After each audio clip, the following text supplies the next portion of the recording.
Shabbat Shalom, boa noite a todos, que o Shalom de Deus, que a paz de Deus esteja sobre a vida de cada um, sobre a vida de cada família, que no nosso lar possamos ter a paz e a presença do Senhor. Amém?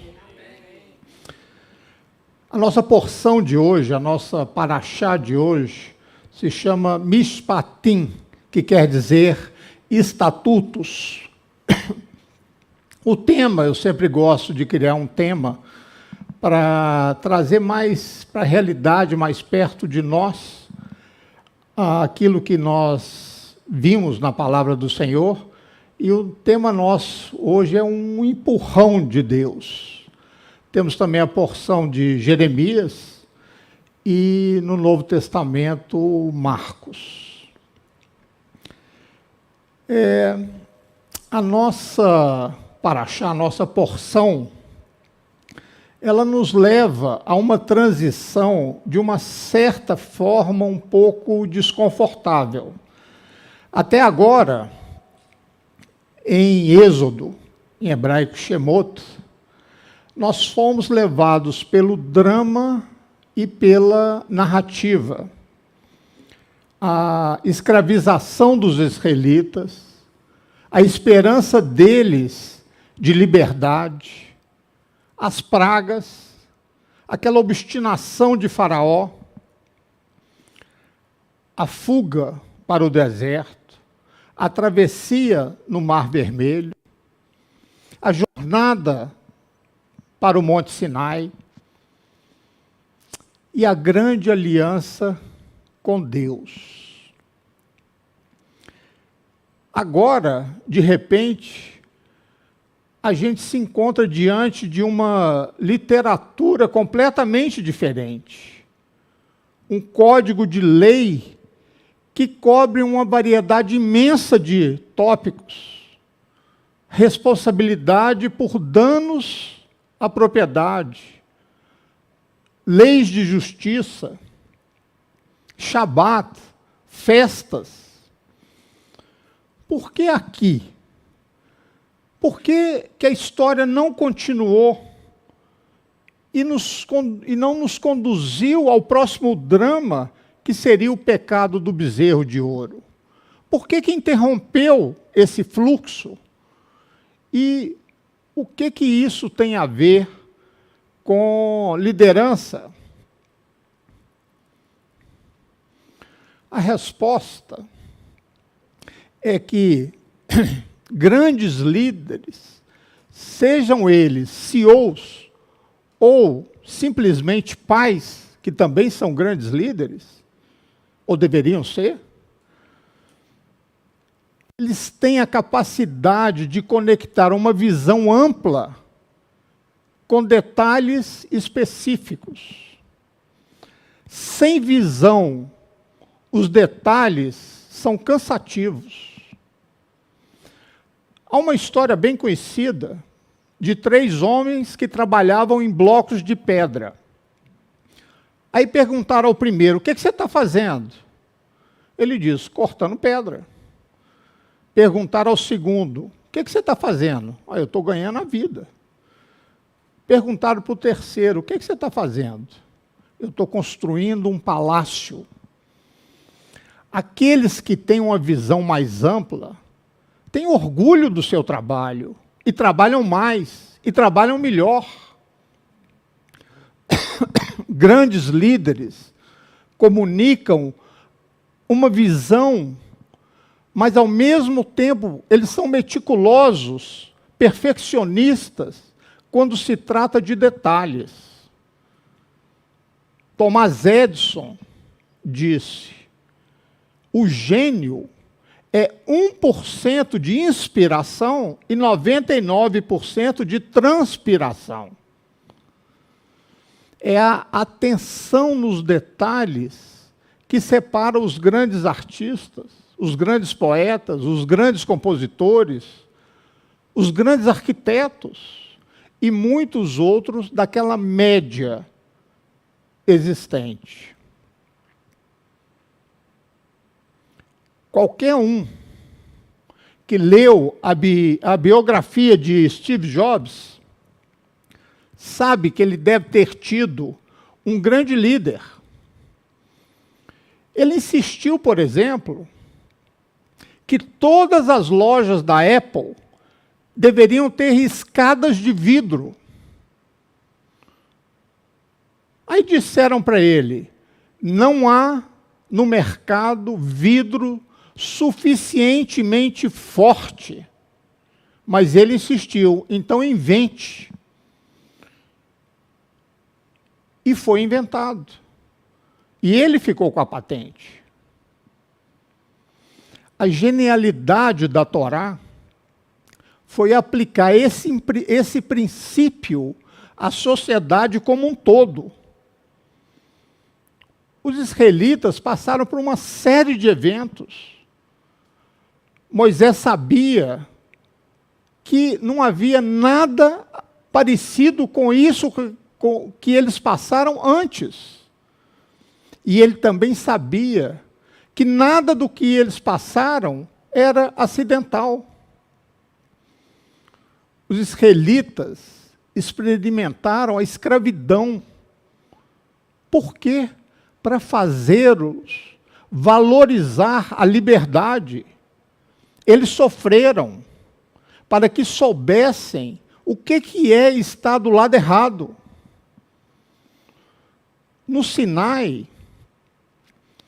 Deus, por meio de Moisés, deu-lhes uma missão: tornar-se um reino de sacerdotes e uma nação santa, sob a soberania do Deus Um.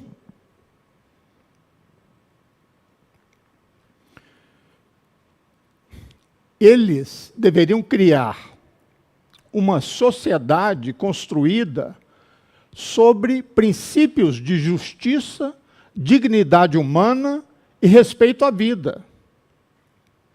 Mas nem eventos históricos, nem ideais abstratos, nem mesmo os princípios dos 10 mandamentos são suficientes para sustentar uma sociedade a longo prazo. Daí, o notável projeto Torá, que é traduzir a experiência histórica do povo para uma legislação detalhada, para que os israelitas vivessem o que eles aprenderam na prática, incluindo isso no seu aprendizado da vida diária. Nessa porção, nessa Parashá Mishpatim, a visão torna-se detalhe e a narrativa torna-se lei. Por exemplo, se você comprar um servo hebreu, ele o servirá por 6 anos, mas no 7º ano sairá livre, sem pagar nada. De uma só vez,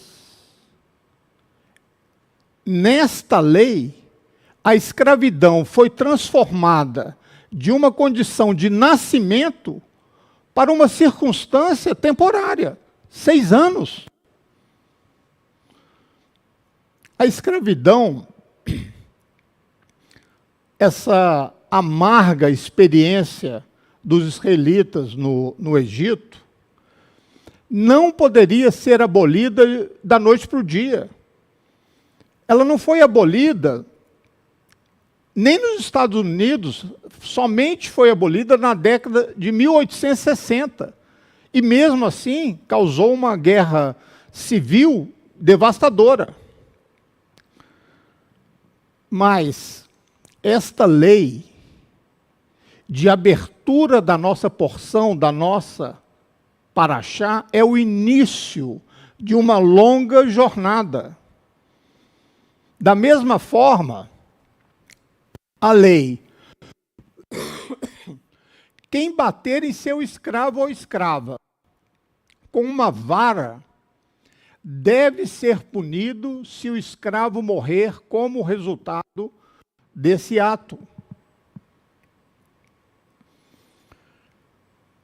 um escravo não é simplesmente uma propriedade. Ele tem direito à vida. Da mesma forma, a lei do Shabat diz: 6 dias fará o teu trabalho, mas no 7º dia não trabalhes, para que o teu boi e o teu jumento descansem, e para que o escravo nascido e o estrangeiro que mora entre vocês renovem as suas forças. Um dia, em cada 7, os escravos deveriam respirar a liberdade. O projeto notável da Torá foi traduzir a experiência histórica em legislação detalhada. Pegaram aquilo que eles sofreram todos aqueles anos e transformaram aquilo numa legislação. Existem 2 leis que têm a ver com a experiência dos israelitas de serem uma minoria oprimida. Não maltrate nem oprima o estrangeiro, pois você foi estrangeiro no Egito. E a segunda: não oprima o estrangeiro. Vocês mesmos sabem como é ser estrangeiros, porque vocês foram estrangeiros no Egito. E há leis que focam em outros aspectos da experiência do povo lá no Egito. Por exemplo, não se aproveite da viúva ou do órfão. Se você fizer isso e eles clamarem a mim, certamente ouvirei o seu clamor.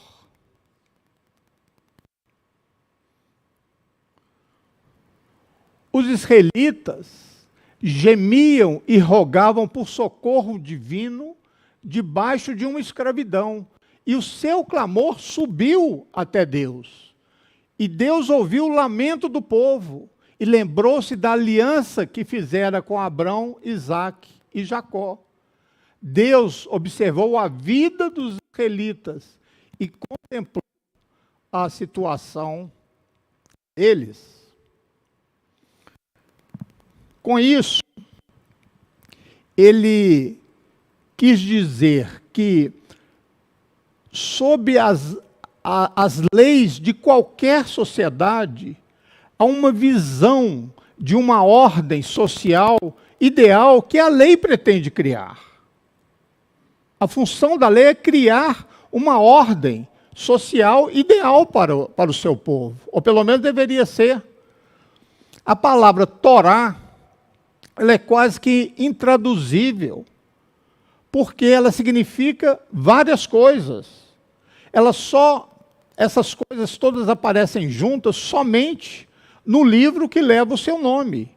Torá significa lei, mas também pode significar ensino, pode significar instrução, pode significar orientação, pode significar até direção. E também é o nome dos 5 primeiros livros, de Gênesis a Deuteronômio, chamado Pentateuco. Em geral, direito e narrativa são 2 gêneros literários completamente distintos, que têm pouca semelhança um com o outro. A maioria dos livros de direito não contém narrativas. Certo, João? E a maioria das narrativas não costumam conter leis. Mesmo que as pessoas conheçam hoje a história por trás da lei, não há um texto canônico, que é um texto de acordo com os dogmas da igreja, que une as duas coisas. Somente a Torá é uma combinação única de visões e narrativas, de histórias e leis. as experiências de uma nação e a maneira como essa nação procurou viver sua vida. E ainda foi lembrada para nunca esquecer essas lições que eles aprenderam ao longo do caminho. Ela reúne uma visão e detalhes de uma forma que nunca nenhum outro livro, nenhuma outra religião conseguiu superá-la. Deve haver uma visão para inspirar e deve haver uma narrativa. E foi isso que aconteceu. E é isso que somos. E é por isso que a visão tem suma importância para a nossa vida. Então, deve haver lei, deve haver o código, deve dar atenção aos detalhes, porque são eles que permitem traduzir a visão em realidade e transformar a dor do passado numa bênção futura. E essa combinação extraordinária não é encontrada em nenhum outro código de lei. E é isso que torna a Torá tão duradoura.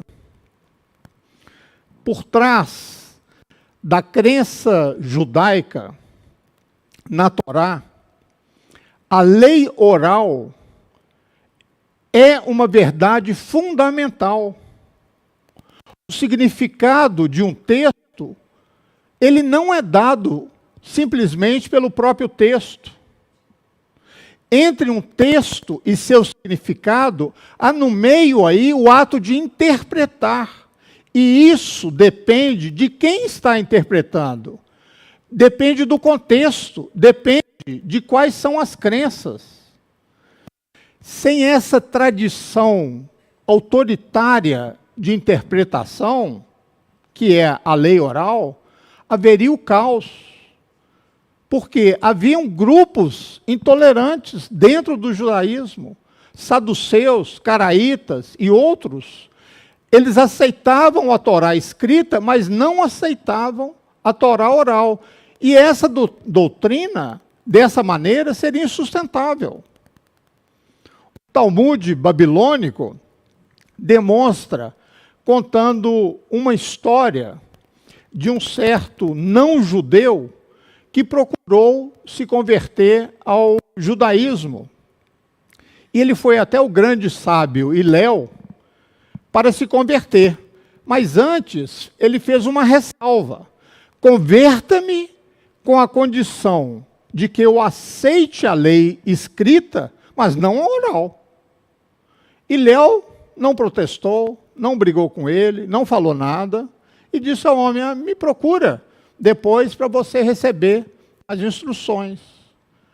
No primeiro dia, Hilel ensinou a ele as 4 primeiras letras do alfabeto hebraico.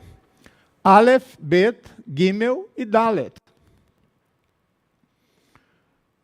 No dia seguinte, ele ensinou a ele na ordem inversa. Gimel, Dalet, Bet, Aleph. E o homem protestou. Mas você me disse ontem que a ordem era outra. Aí Hilel disse, pois é, você vê, até para aprender o alfabeto você tem que confiar em mim. Então, confie em mim também quanto à lei oral. Sem princípios acordados, não pode haver ensino, não pode haver aprendizado, não pode haver autoridade e nem uma comunicação saudável. Na porção passada, na Parashá Itro,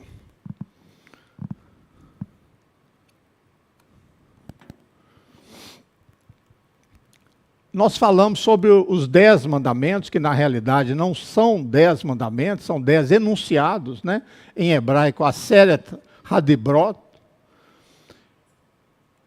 E Mishpatim, essa porção, são os detalhes daqueles enunciados. Olha como eles começam. Se você comprar um servo hebreu, ele o servirá por 6 anos, mas no 7º ano ele sairá livre, sem pagar nada. Mas se o servo declarar, eu amo meu senhor, minha mulher e meus filhos, e não quero ficar livre, então seu senhor deve levá-lo perante os juízes. Ele deve levá-lo à porta ou ao batente da porta e furar sua orelha com uma sovela. Então ele será seu servo por toda a vida. Há uma pergunta aqui. Por que começar um conjunto de 613 mandamentos por esse aqui? Por que essa porção, Mishpatim, o primeiro código de lei, começa por onde começa? A resposta é: os israelitas acabaram de sair da escravidão do Egito. Deus sabia o que ia acontecer, evidentemente. Séculos antes, ele já havia dito a Abrão o que aconteceria. Então o Senhor lhe disse: saiba com certeza que por 400 anos seus descendentes serão estrangeiros em um país que não é o seu e que serão escravizados ou tratados lá. Parece que essa foi a primeira experiência necessária dos israelitas como nação. Desde o início da história humana, o Deus da liberdade procurou seres humanos livres, mas um após o outro abusaram dessa liberdade. Primeiro, Adão e Eva. Depois, Caim. Depois, a geração do dilúvio. Depois, os construtores de Babel. E aí Deus começa tudo de novo. E dessa vez, não com a humanidade, mas com um homem, uma mulher, uma família que se tornariam os pioneiros da liberdade. Porque liberdade é uma coisa difícil. Cada um de nós busca essa liberdade para nós mesmos, mas a gente nega essa liberdade a outros quando essa liberdade deles entra em conflito com a nossa. E isso é tão verdade que dentro de 3 gerações dos filhos de Abraão, os irmãos de José estavam dispostos a vendê-lo como escravo. Uma tragédia que não terminou até que Judá estivesse preparado para perder a sua própria liberdade, para que seu irmão Benjamim pudesse ser libertado. Foi necessária a sua profunda, íntima, pessoal, dolorosa e amarga experiência de escravidão dos israelitas, que eles foram ordenados a nunca esquecer, para transformá-lo em um povo que não transformaria mais seus irmãos em escravos. Um povo capaz de construir uma sociedade livre, a mais difícil de todas as conquistas do reino humano. Portanto, não é surpresa que as primeiras leis que foram ordenadas após o Sinai se referiam à escravidão. Teria sido uma surpresa se fosse outra coisa.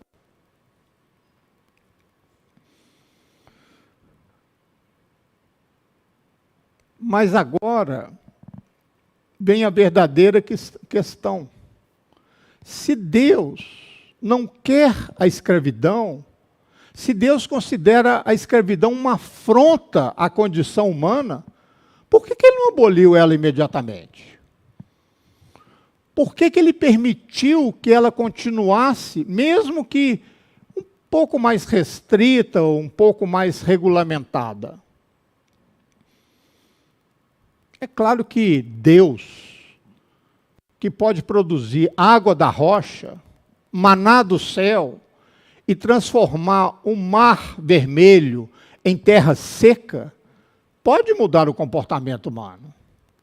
Ou será que existe alguma área onde o eterno é impotente?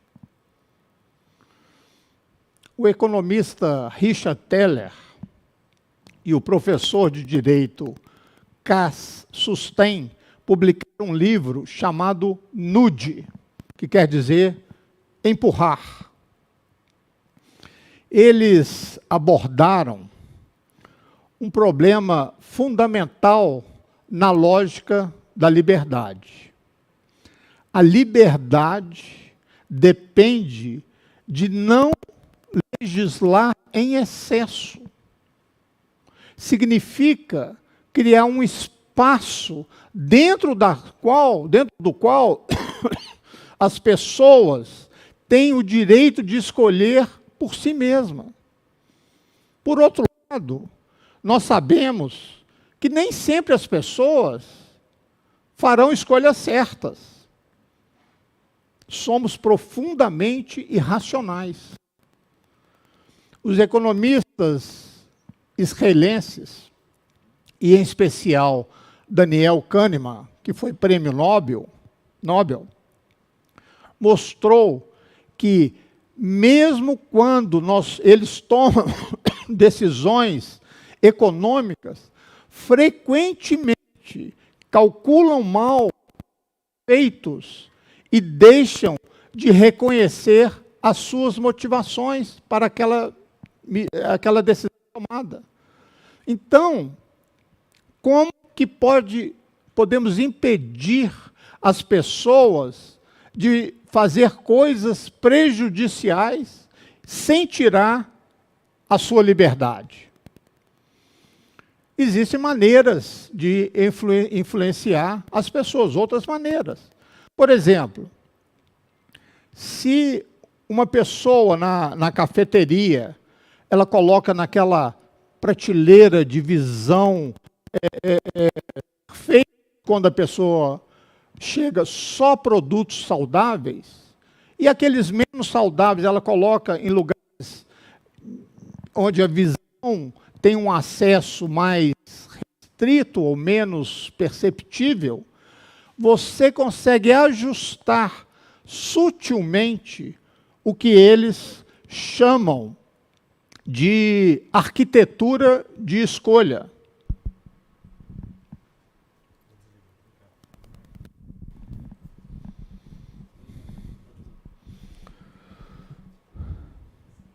Isso é exatamente o que Deus fez no caso da escravidão.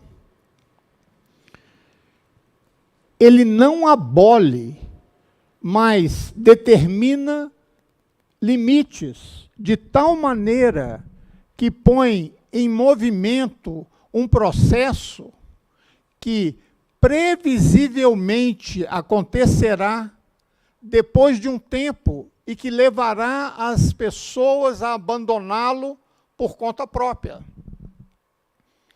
Um escravo hebreu deve ser libertado depois de 6 anos. Se o escravo acostumou tanto com aquela condição e ele não quer mais ser liberto, então ele é obrigado a passar por uma cerimônia furando a orelha, que vai aparecer como um sinal visível de vergonha na vida dele. Todo Shabat, os escravos não podem ser forçados a trabalhar. Todos esses limites têm o efeito de criar um cenário que irá conduzir a escravidão ao seu final. Por que escolher essa maneira de fazer as coisas?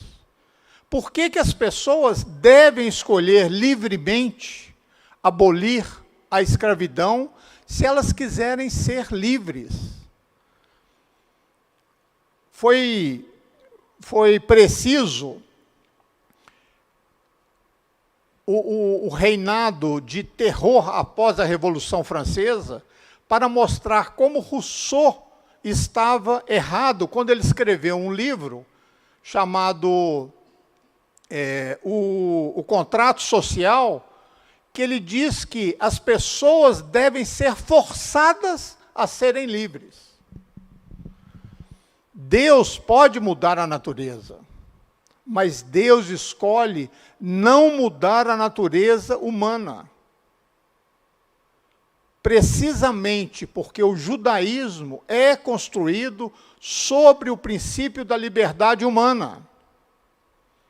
Então, ele não poderia abolir a escravidão da noite para o dia. Ele teria que primeiro mudar a arquitetura de escolha, ou simplesmente nos dar uma cutucada, um empurrão, sinalizando que a escravidão é errada, mas que nós devemos ser os únicos a aboli-la, em nosso próprio tempo, por meio da nossa própria vontade e por meio da nossa própria compreensão. Algumas questões sobre as quais Deus nos dá apenas um empurrão, porque o resto depende da gente. O partido Jobbik, que é um partido político da Hungria, chamado Movimento por uma Hungria Melhor, é um partido político húngaro, ultranacionalista, que foi descrito como fascista, neonazista, racista e antissemita. Acusou os judeus de fazerem parte de uma cabala de interesses econômicos ocidentais.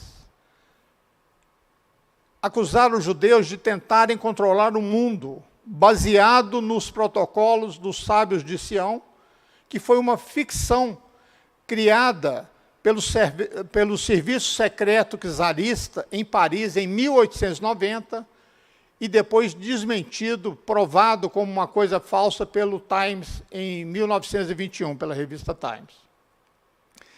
Em uma certa ocasião, esse partido pediu a lista de todos os judeus do governo húngaro para eliminá-los. Nas eleições parlamentares húngaras, em abril de 2014, ele obteve mais de 25% de todos os votos e passou a ser o terceiro partido, tornando-se o terceiro maior partido da Hungria. Até 2012, um de seus principais membros era um político próximo dos 20 anos, chamado Xanades Szegety. Szegety era uma estrela em ascensão. Era citado sempre como o futuro líder do país. Até que um dia, em 2012, Szegety descobriu que era judeu. Alguns dos membros do grupo queriam impedir o seu progresso e passaram um bom tempo investigando seus antecedentes para ver se eles conseguiam encontrar algo para prejudicá-lo. O que eles descobriram foi que a sua avó materna era uma judia sobrevivente do campo de concentração de Auschwitz, e assim como seu avô materno. E a metade da família de Szegety foi morta durante o Holocausto. Os oponentes de Szegety começaram a espalhar rumores nas redes sociais que ele era judeu. E o próprio Szegety resolveu investigar essas alegações se era verdade, e eram. Depois de Auschwitz, seus avós, judeus ortodoxos, decidiram esconder completamente a sua identidade. Quando a mãe de Szegedy tinha 14 anos, o seu pai lhe contou o segredo, mas ordenou que ela mantivesse sem revelar a ninguém. Mas agora foi revelado a Szegedy, e ele já sabia toda a verdade. Então ele decidiu se demitir daquele partido e pesquisar mais sobre o judaísmo e sua origem. Ele foi a um rabino, Shlomo Kovis, que, depois que ele contou a história, o rabino achou que ele estava brincando, de tão louca que era essa história. Mesmo assim, ele conseguiu que Szegedy assistisse às aulas do judaísmo e fosse à sinagoga.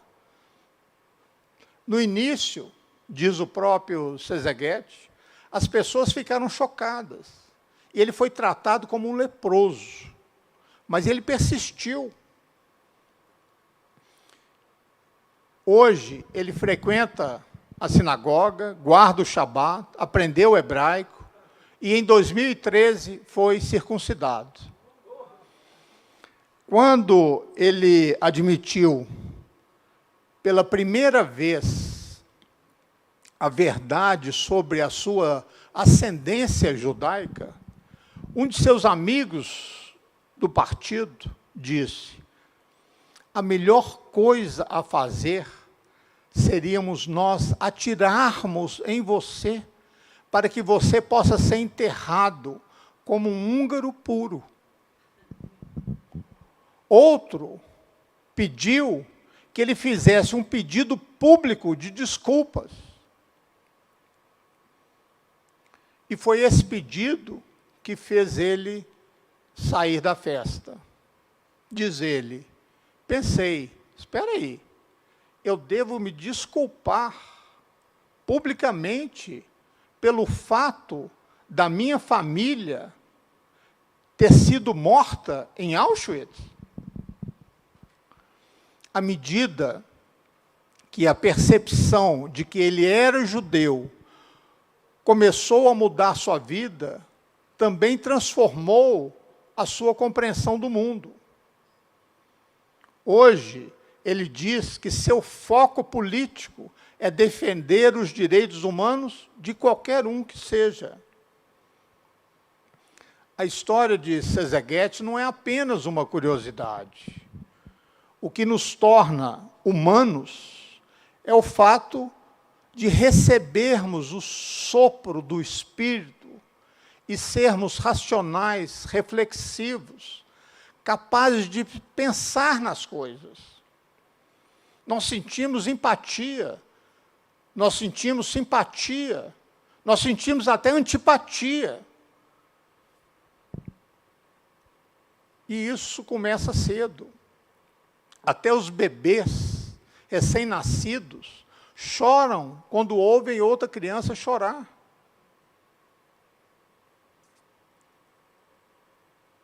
No entanto, grande parte da história humana tem sido uma história de violência, opressão, injustiça, corrupção, agressão e guerra. Os gregos da antiguidade, mestres da arte, da arquitetura, da poesia, da filosofia, da ciência, desperdiçaram-se na guerra do Peloponeso, no século V a.C. Foi uma guerra entre Atenas e Esparta que nunca mais a Grécia se recuperou. Foi o fim, naquela guerra, da idade de ouro da Grécia. Paris e Viena, na década de 1890, foram os principais centros da civilização europeia. No entanto, eles também foram os líderes mundiais em antissemitismo. Paris, com o caso Dreyfus, eu não sei se vocês conhecem, o caso Dreyfus foi um capitão da artilharia francesa, judeu, armaram contra ele, como se ele vendesse segredos para a Alemanha, e ele ficou 5 anos preso. E quando conseguiram provar que tudo aquilo era falso, foi uma armação de um colega dele de farda, antissemita, e só depois disso, depois de 5 anos, foi solto. E em Viena, teve um prefeito antissemita chamado Karl Lueger, que mais tarde foi citado por Hitler como uma inspiração para a vida dele. Quando somos bons, somos pouco inferiores aos anjos. Mas quando somos maus, somos pouco inferiores às feras. O que nos torna morais? Ou o que torna a humanidade tão desumana? Platão pensava que a virtude do ser humano era o conhecimento. Se a gente sabe que algo está errado, nós não vamos fazer. Aristóteles pensava que a virtude era um hábito, que você aprendia na infância, ia praticando, e isso ia fazer parte do seu caráter. Adam Smith, iluminista do escocês, ele pensava que a moralidade vinha da emoção, do sentimento, do amor. Immanuel Kant acreditava que vinha através da racionalidade. Um princípio moral é algo que pode ser prescrito a todo ser humano. Por exemplo, mentir não é um princípio moral. Por quê? Você não quer que as pessoas mintam a você. Então,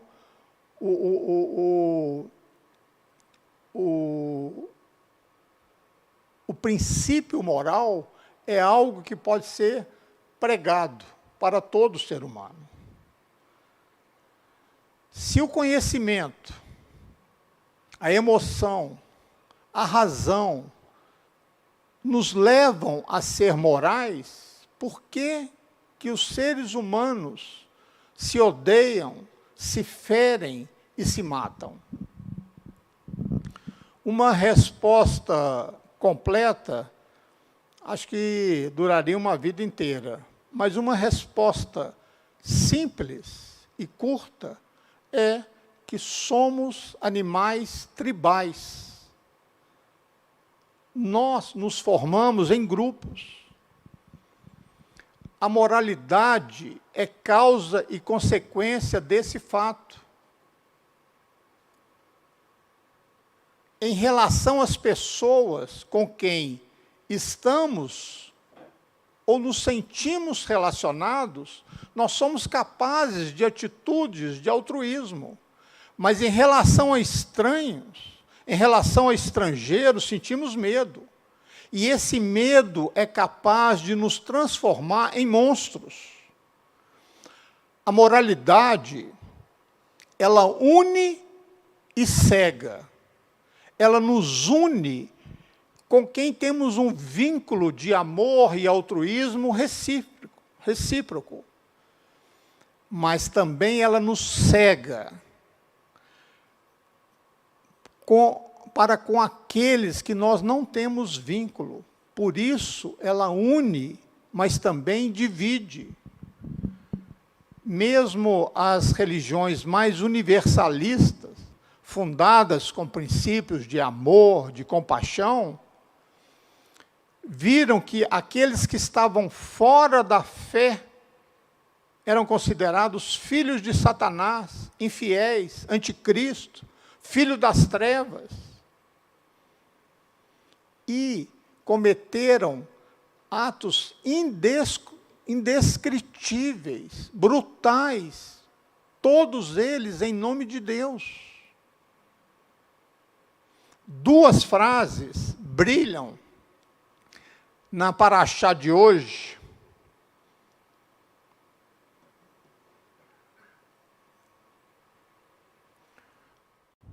Êxodo 22, 21. Você não deve maltratar ou oprimir o estranho de forma alguma. Lembre-se, vocês mesmos já foram estrangeiros na terra do Egito. 23, 9. Não oprimirás o estrangeiro, conheceis bem a vida de estrangeiro, porque fostes forasteiros no Egito. Os grandes crimes da humanidade foram cometidos contra estranhos, contra estrangeiros. E esse tem sido o ponto fraco da maioria das culturas. Os gregos viam os não-gregos como bárbaros. Os alemães chamavam os judeus de vermes, piolhos, câncer da nação. Em Ruanda, os Hutus chamavam os Tutsis de Ienze, que quer dizer barata. Desumanizar o outro e todas as forças morais do mundo não nos salvarão do mal. Os nazistas se convenceram de que, ao exterminar os judeus, eles estavam prestando um serviço à raça ariana. Os homens-bombas estão convencidos de que estão agindo para a glória de Deus. É isso que torna esses dois mandamentos tão significativos. A Torá enfatiza que a ordem para amar o estranho, o estrangeiro, é dita 36 vezes, não é à toa. A lei judaica está aqui confrontando diretamente o fato de que cuidar do estranho não é algo para o qual podemos confiar nos nossos recursos morais, de conhecimento, de racionalidade. Normalmente, nós podemos fazer isso, mas não em situações de estresse, quando sentimos o nosso grupo ameaçado. Aquilo que traz o melhor de nós, né, a nossa inclinação para fazer sacrifícios por causa de amigos, de parentes, também pode trazer o pior de nós, quando se trata de estranhos. Somos animais tribais. Somos facilmente ameaçados pelos membros de outras tribos. Observe que esses comandos são dados logo após o Êxodo. O cuidado com o estrangeiro é o motivo pelo qual os israelitas tiveram que experimentar o exílio e a escravidão antes de entrar na terra prometida e construir sua própria sociedade. Você não conseguirá cuidar do estranho até que você mesmo saiba isso nos seus próprios ossos, nas suas entranhas, como é ser um estranho. E diz o Eterno, para que você nunca se esqueça, eu já ordenei que você se lembre do sabor da aflição e da amargura todos os anos na Páscoa, em Pêssar. Aqueles que esquecem o que é ser um estranho, eventualmente vão oprimir os estranhos. Empatia, simpatia, conhecimento, racionalidade, parece ser suficiente para nos deixar viver em paz com os outros, mas não nos tempos difíceis.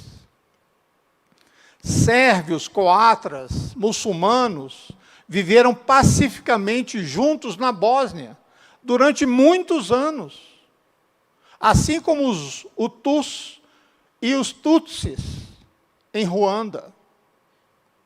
Mas o problema surge quando há uma mudança, uma ruptura, quando as pessoas estão ansiosas e com medo. É por isso que a Torá fala de memória e história, coisas que batem no fundo da gente, no cerne da nossa identidade. Temos que lembrar que já estivemos do outro lado da equação. Já fomos estranhos, já fomos oprimidos, já fomos as vítimas. Recordar o passado nos força a passar por uma inversão de papéis. No meio da liberdade, nós temos que lembrar que já fomos escravos.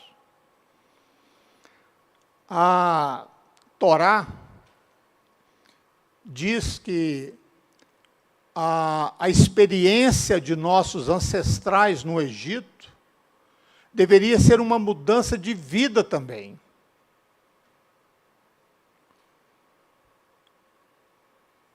Nós vivemos, né, com sofrimento como estranhos e fomos ordenados por Deus a cuidar de estranhos. A melhor maneira de curar o antissemitismo é fazer com que as pessoas experimentem como é ser um judeu. A melhor maneira de curar a hostilidade com estranhos é lembrar que nós também, do ponto de vista de outras pessoas, somos também estranhos. A memória e a inversão de papéis são os recursos mais poderosos que temos para curar a escuridão que muitas vezes obstrui a nossa alma. Há muitas maneiras de ouvir a voz sagrada, a voz de Deus. Há muitas maneiras de encontrar a presença do Eterno. Sentir, ao mesmo tempo, quão pequenos nós somos, mas quão grande é o universo que habitamos. Quão insignificante parecemos quando comparados à vastidão do espaço, às milhares de estrelas, mas quão importante nós somos quando sabemos que Deus colocou a sua imagem e semelhança em nós e nos colocou aqui, neste lugar, neste momento, com esses dons que possuímos, nessas circunstâncias, com uma tarefa a cumprir. Podemos encontrar Deus nas alturas, podemos encontrar Deus nas profundezas, podemos encontrar Deus na solidão, podemos encontrar Deus na união, podemos encontrar Deus no amor, no medo, na gratidão, na necessidade, na luz que ofusca ou no meio da escuridão. Podemos encontrar Deus procurando por Ele, mas às vezes Ele nos encontra quando menos esperamos. Nós oramos juntos, nós recitamos alguns mandamentos juntos, mas ouvimos a presença do Eterno de muitas maneiras. Embora Deus seja um, somos nós todos diferentes e encontramos Ele, cada um à sua maneira. Respeite o estranho, respeite o estrangeiro, respeite o seu próximo. Shabbat Shalom.